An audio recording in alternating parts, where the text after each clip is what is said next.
Welcome to Sureway English live lectures. Today's topic is Summarize Spoken Text from the PTE listening section. In this video, you will find detailed explanations of each and every step, proven methods that are known to work, and you will get some very solid practice. So make sure that you watch this video till the very end. And if you have not already done so, don't forget to create your free account on surewayenglish.com and sign up for the free PTE course and many other resources. Let's go to question number 1.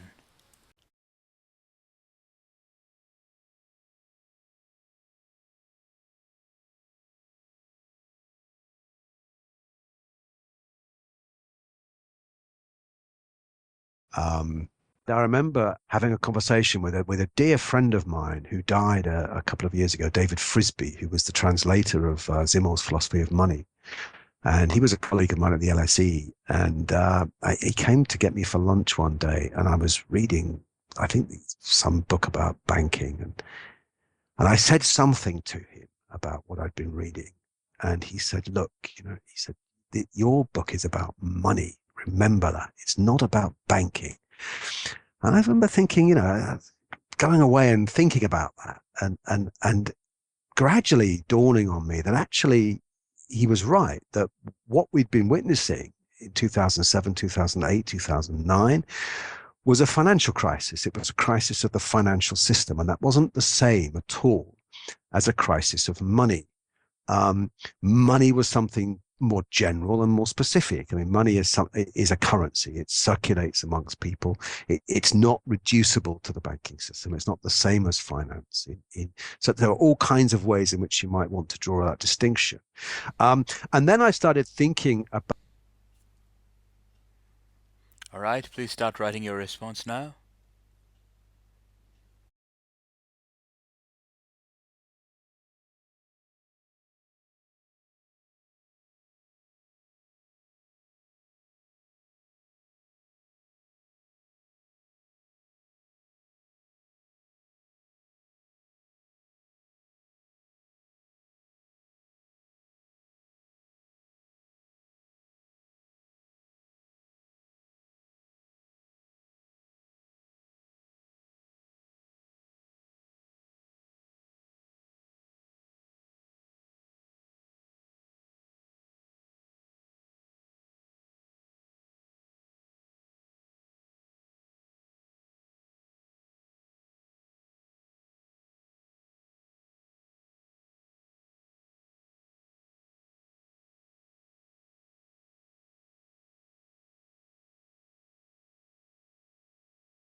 Just about 5 minutes remaining.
Just about 2 minutes remaining.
All right, that's 10 minutes. Please pause the video if you need a bit more time. A sample response here. Money is not the same as banking, as pointed out by David Frisby, the translator of Simmel's philosophy of money. The financial crisis of 2007, 2008, and 2009 was a crisis of the financial system and not that of money. Money is a general concept referring to the currency that circulates in the economy, and it's not the same as the very specific concept of finance. So the passage, the spoken text, it was about actually, how the concept of money is actually different from the concept of finance, right? This is what the transcript was. So it starts by saying that remember having a conversation with a dear friend, David Frisby, who was the translator of Simmel's philosophy of money. And then, that guy uh, told the speaker that, look, your book is about money. Remember that it's not about banking. All right. And then, the next few sentences explains the difference between that. And gradually dawning on me that actually he was right, that what we were witnessing in 2007, 8, 9 was a financial crisis. Okay, it wasn't a crisis of money. So money is more tangible and specific. It's the currency. All right, it's what circulates among people. Okay, so did you get that right? Were you able to capture all the ideas correctly? Please compare your response with this sample response. Um, Make sure that you are getting into the habit of good note taking. It's very important to uh, be able to take proper notes to note down the important points when you are listening to a text. All right, never try to capture or never try to write down the whole sentence, or just never try to write down the whole lecture, because then you'll be not you might miss out understanding what it is. So the primary focus should be on understanding what you're hearing, and just note down what you think is important. So maybe as abbreviations, maybe just as words. Okay, so please compare your response with this response and then go to question number 2. Here we are.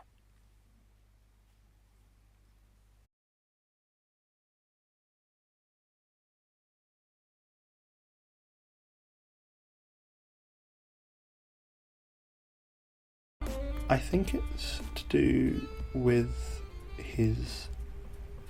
the way he brings a particular intensity to language, to the way that he writes poems that force or push language into moments of unexpected power and beauty and strangeness. He makes us see everyday things as strange again, and he helps us see a beauty in things that one would not normally consider beautiful. Like? I suppose you could think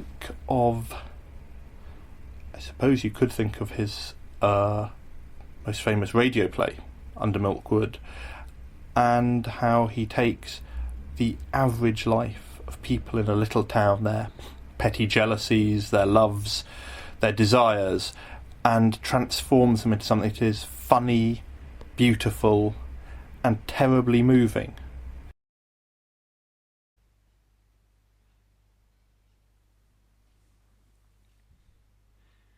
All right, your 10 minutes have started.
Just about 5 minutes remaining.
Two minutes remaining now.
Alright, that's 10 minutes. Let's go ahead and have a look at a sample response. Here it is. The author referred to in the discussion has a special way of bringing unexpected beauty and newness to everyday subjects and situations in his work. An example of that is his famous radio play about the people of a small town. The way he has written the play, he has transformed their everyday situations into something very special, funny, beautiful, and moving. Alright, so the passage, it's about the discussion is about an author and who's written some play and how he takes the everyday life of people in a small town and translates them into something beautiful. This is what the passage was, the spoken text was. So it begins by saying that I think it's something to do with the way he brings a particular intensity to language, and then further describes how he adds brings unexpected power and beauty and strangeness to everyday things, and that's when uh, it goes on and talks about his famous radio play in which he takes the average life of people of a little town there and turns them into something beautiful and moving. Now, those were the key points, and you had to just take them and start by telling that it is about the author who's being discussed. So the discussion is about his special way of bringing unexpected beauty to everyday subjects and situations. And the second point was the famous play that he wrote, in which he has transformed the everyday situations of people in that small town into something very special, funny, beautiful, and moving. Okay, now please compare your answer with the sample response. So, there are possibly hundreds of ways in which you can write a summary on any given text.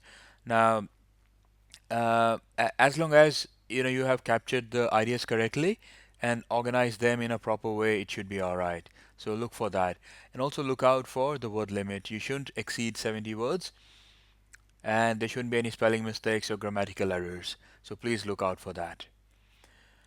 Okay, after that, let's go to question number 3.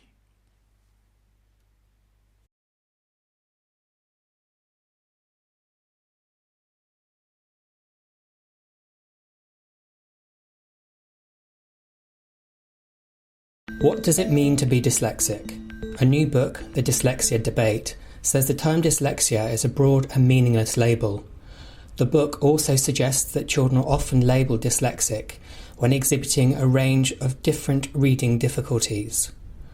One of the authors of this title is Professor Julian Elliott from Durham University. One of the things that happen quite often when a youngster is struggling with their reading is that some well-meaning soul will come along and say, "Have you ever thought that perhaps little Jimmy might be dyslexic? Perhaps you should go, send him off for dyslexia assessment and see whether he is, and if he is, well, great." Now, there's all sorts of problems with that. The first problem is that actually making a diagnosis of dyslexia is not scientific, because the criteria that people use vary greatly from one person to another. In other words, what one person thinks is dyslexia, another person doesn't.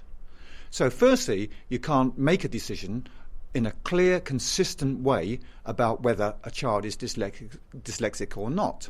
Secondly, even if you do decide or do determine that the child is dyslexic, having done that, there is no intervention, there is no educational treatment which you would do differently for that child than you would do for any other child who's struggling to learn to read. All right, please start working on your summary.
Just about 5 minutes remaining now.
Just about 2 minutes remaining now.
Alright, that's 10 minutes. Let's go ahead and have a look at a sample summary. This is what it is. The new book, The Dyslexia Debate, insists that dyslexia is an often misused term. According to Professor Julian Elliott, children are often termed as having dyslexia when it could be any other reading difficulty. There is no consistent way of diagnosing dyslexia, and neither is there a special learning treatment for children diagnosed with it.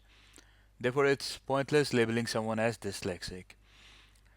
So the spoken text, it's about a book and what the author tries to point out in that book, that this debate around dyslexia. So the author says that there's no reliable way of diagnosing someone, if whether they have dyslexia or not, and also there's no special learning treatment, and it could be any other reading difficulty which someone can confuse with dyslexia. So those are the key points, and those are the points that should have been captured in your summary. So now please pause the video and compare your answer with the answer here. As always, look out for the word limit, spellings, and that all the key points have been covered and in the proper order. So with that, we come to the end of this lecture. Don't forget to sign up for a free course on surewayenglish.com. All the best.